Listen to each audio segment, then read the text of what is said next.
So you finish at Spruance, and you graduate and you go to Northeast. How was that experience for you? It was about the same as Spruance. Okay. Like, yes, the same amount of people was there that was at Spruance, same ethnic group, all of that. It wasn't no different. It was just they just offer more extracurricular activities than I would see in a public school in Camden. Like what? Like they actually had driving aid courses. Like we actually had driver's aid where they actually put us in a car and drove us around. Like, we was on a simulator. We wasn't trying to figure things. No, we actually put us in an actual car and they had an actual place for us to actually go and do driver's aid. Okay. So you learned how to drive in school? No, I still didn't know how to drive. You learned how to drive in the hood? Yeah. Okay. I did. Okay. It didn't help, but it was good that I had it. It was early intervention, I guess. So how long were you there? You did the whole high school there? No, I did Northeast for 9th and 10th grade. Okay. And then in 10th grade, I moved back to Camden. Okay. And I went to Camden High after that. And you finished at Camden High? Yes. Two high schools. Compare the differences between Camden High and Northeast. Take your time. Yeah, the difference. So let's start with academically. Academically, when I was in Northeast, a lot of the stuff that we were doing in Camden High in my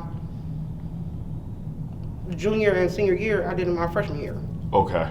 So I had the credits for it already. So the inner city school was way behind academically. Yes, and the teachers really didn't care. They basically just passed us along. Okay. Because they didn't want to deal with the problem kids, so they would just pass the whole class, because that person is now no longer in their classroom. Right. So instead of them just actually teaching us, there's a lot of stuff that a lot of kids didn't learn. Okay. Because they don't have the help. Right. But I'd rather be in Northeast. So what about socially? How was it different? First of all, I only saw Black and Hispanic kids in Camden High, where I'm so used to now. I got so used to being around the Indians and the Palestinians, and I'm like, well, why ain't nobody else over here now? Why they don't do the same thing over here that they did over there? Because the same thing is, you can still bust those kids or these same kids out to a different neighborhood to help them academically where they don't. Right. But I only saw Black and Hispanic kids the entire time I was in Camden High. So you like the school when it's more racially diverse? Yeah, because you get a little bit of everybody. Okay. It's just not like I grew up with Black kids and Black and Hispanic kids, so I know what they expect. Right. But so I know mostly how their heritage is, because that's all I know. Right. Where I never grew up around a Filipino, so I don't know what they do on Christmas time. I don't know their favorite food to eat on Christmas. We know what Black people like to eat on Christmas. Right. We know what Spanish people like to eat. We know we gonna eat some rice and beans. We know we gonna eat some baked macaroni and cheese on Christmas or whatever. But how I know what Filipinos eat, how I know what Indians eat, if I'm not around those people. Right. So speaking of which, did you have any friends from the other cultures? Yeah, I had plenty of them. I had, even up until like current time, I have a lot of friends that are not all Black, where I'm able to experience different food. Okay. I'm able to do different things. Well, do you remember your first ever job? Yep, it was at OEO in Camden, downtown, where like what's OEO stand for? I don't know. Outreach. I don't know. Something outreach. So yeah. What was OEO? It was like it's like a center where they help people, like whether you like you homeless, you need like clothes. They do a lot for the community. Okay. How'd you get that job? They came and talked to one of my social workers or whatever it is at school. Okay. And the guidance counselor? Yeah, the guidance counselor. Okay. They came and they talked to them, and they basically recruited a certain amount of kids that were seniors. Okay. They had good grades, that were graduating top of their class. Oh, so 12th grade was your first job? 12th grade was my first job. Okay. I wasn't allowed to have a job until 12th grade. Okay, got it. So they recruited a couple of kids, and they like outsourced them to different parts in different companies in Camden. Okay. And the one I was outsourced to was called the Broadway Family Center in Camden downtown on Line Street. Okay. Which was a daycare, but now it's closed down, where I just work with kids all day long. Okay. From like 8 to like 4. Okay. I was in a room with a whole bunch of kids. Was there any training for that, or no? It was really none. It was like they threw me to the wolves, and they took advantage. And they were like 4-year-olds, so yeah, I still remember that. Was it too much for you? Yes. It was. It was a lot. So it's probably harder than you gotta kind of live it to have a room full of 4-year-olds. Yeah, you have to physically live in a room full of 4-year-olds, and everybody is doing everything, and you're trying to maintain them, especially at 18 years old. Right. And you're trying to maintain some 4-year-olds, and you looking at them like, they looking at you, what you supposed to do? Like, I don't know. They just doing whatever they want to do to me. Give me some examples. Like, what are some of the things you had to go through with the kids? They wouldn't listen. They wouldn't take a nap. I was ready to take a nap before they was. Like, I was like, y'all ready to go start? All right, come on. They would leave the room, and I wouldn't know. Ooh. They wouldn't eat lunch, and then they would call some of their parents. At the end of the day, nobody fed them. Like, it was just crazy. It was cool income to be my first job, but that was my first and only daycare I've ever worked at. Okay. And I never went back. Okay, so you realize that experience, like, I can't work with kids. I can't physically work with kids every day. Every day, I can't do it. All right, so let me ask you this question: on a scale of 1 to 10, with 1 being the worst ever and 10 being the best possible, how would you personally rate your childhood? A 6. A 6. Only because I feel like I probably would have had a better childhood if maybe my mom and my dad was in the same household. Okay. I maybe been able to like instill a little bit more family orientation into even my family now than I had. Like, even though it's my mom and my grandma, there's nothing like having a mom and a dad in the house with you at all times to show how it's supposed to be. So that would have made you say like 7 or 8 if it was a little bit more stability. If it was both parents in the household, I would have definitely said a 7 or 8. Okay. So with that being said, I know it's hard to speak for other people, but in your personal opinion, would you say that your children are having a better childhood than you did? Yeah and no. Okay. Yeah, because their dad was more active than my dad was. He was there from birth up until 2016 when he passed away. So... Sorry to hear that, by the way. Thank you. So he was actually, we didn't live in home, but my kids didn't know no different.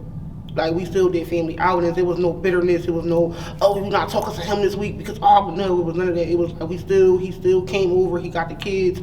We still did everything as a 2-parent household. It was never, oh, well, you got to go to her house for Christmas this year. No, we had Christmas every year together. Okay. We had Thanksgiving every year together. We did Easter together. We did every holiday together as if we lived in the same household. Okay. So. Okay, interesting. Thinking back to your childhood, do you have a worst childhood day or time period that you would like to forever forget? The worst childhood memory I can forget was I would like to forget is the day that my dad passed away. It was sudden, it was unexpected. It wasn't like he was sick. It was like a regular day. Walk us through that day. It was like my mom came, I was working at what's now Majestic downtown, but back then it was South Jersey Healthcare. Okay. Right across from Cooper's in Camden. What were you doing there? I was a certified nursing assistant. I had went to school. I had already graduated high school. Went a year and a half plus in college and got my certification to be a nursing assistant. Okay.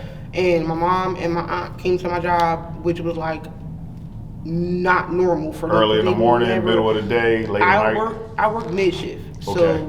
So like 3 to 11? Yeah, so this was like around like 7:30, 8 o'clock at night. Okay. Where my mom never comes to my job. Like, she'll call me before she comes to my job. Right. Like, so for her to show up at my job, especially with like my aunt, you knew something was up. Yeah, like I'm like, it was automatic. Like, as soon as I saw her, I was like, what happened? Tell me what happened. Tell me what happened, because you're never here. Like, it's right. the reason why you show up of all places here right now. And then she told me what happened, and I just broke down from there. And I had to literally go see my dad in the hospital.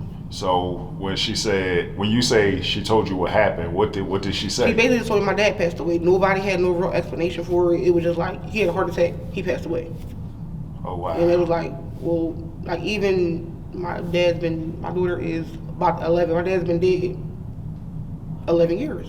And still there was no real explanation on how my dad passed away. Okay. Nobody can give me that real explanation. Wow, so you never found out? I never really found out the real reason how he passed away, like how the heart attack happened, how nothing happened. I mean, I kind of came to my own conclusion, but nobody has physically came out and said, this is what he had, this is what's going on, this is why he passed away. Gotcha. I mean, All right, let's flip it for a second. Do you have a favorite childhood day that, if you could, you would like to go back to? Yep. My 12th grade graduation. Really? Yeah.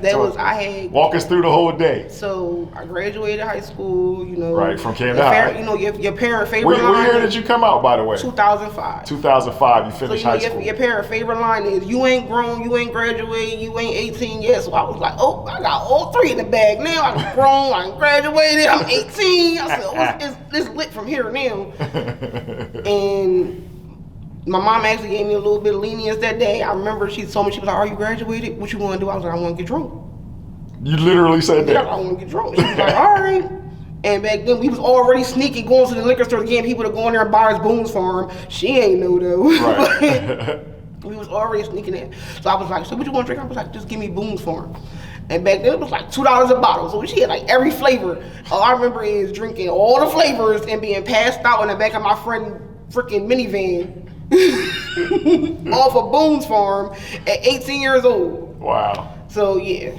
That was by yourself? It was like my friends was with me, but they was just like, well, they just let me have it because it was like, oh, you graduated. Right. I was like the last of all my friends to graduate. Okay. Like everybody else graduated the year before me. Right. So I was still in school while everybody was home chilling, doing whatever they did. So it was like, oh, it was a celebration now. Everybody out of school now. We really lit. But they just let me have it. It was all right. Shanell drunk now. I'll take her home. one of the best days of your life. Yep. I know that's right. My very first time ever, like my mom allowed me to get drunk, and I ain't had to come home drunk. And she's like, "What's wrong with you, nothing?"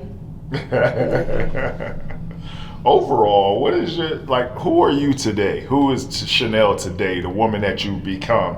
Overall, like, what is your perception of how your childhood affected your life, if at all? Right now, I'm a little bit more goal oriented. I want a lot out of life. Okay. I want to leave something for my kids to always be like, dang, my mom really did that.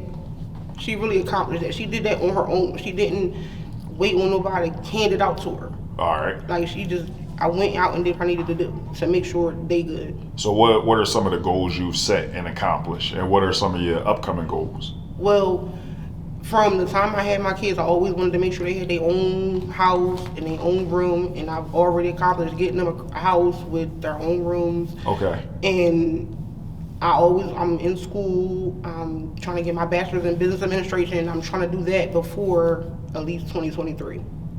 Only because I want my kids to know, like, it doesn't stop after high school. Right. A lot of parents and a lot of even teachers, they'll tell you, all right, well, as long as you graduate high school, that's all you need. But nowadays, you don't just need a high school diploma. Right now, you don't really need a college degree. Right. Because it's nothing. It's a piece of paper now. That's like linked to a whole bunch of debt. But I want it because it's actually helping me in the long run. It's also showing my kids, like, all right, well, my mom graduated college, why can't I? Okay.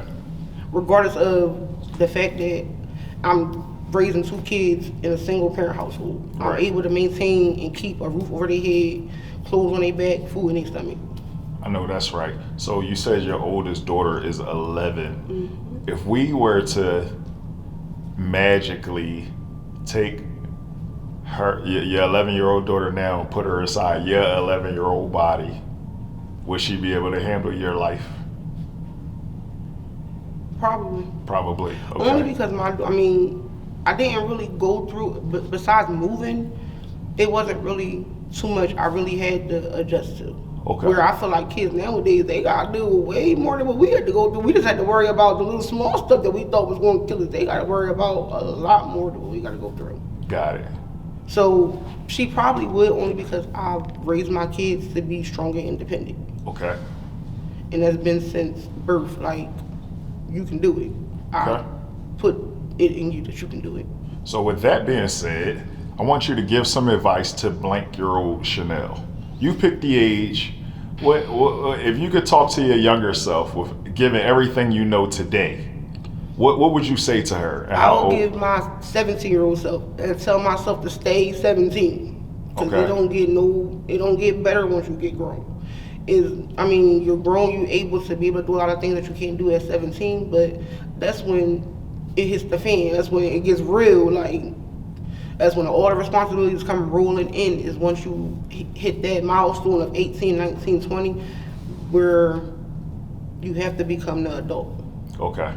You can't, there's no more kid games, you can't play around, you have to literally buckle down and figure out what you're going to do. If not, you're going to be the same 40-year-old telling me what you're going to do what you're supposed to do at 20. Got it. So with that, thank you, Shanell. We appreciate you coming through. Thank you. It was a pleasure. I had fun. Can we do it again?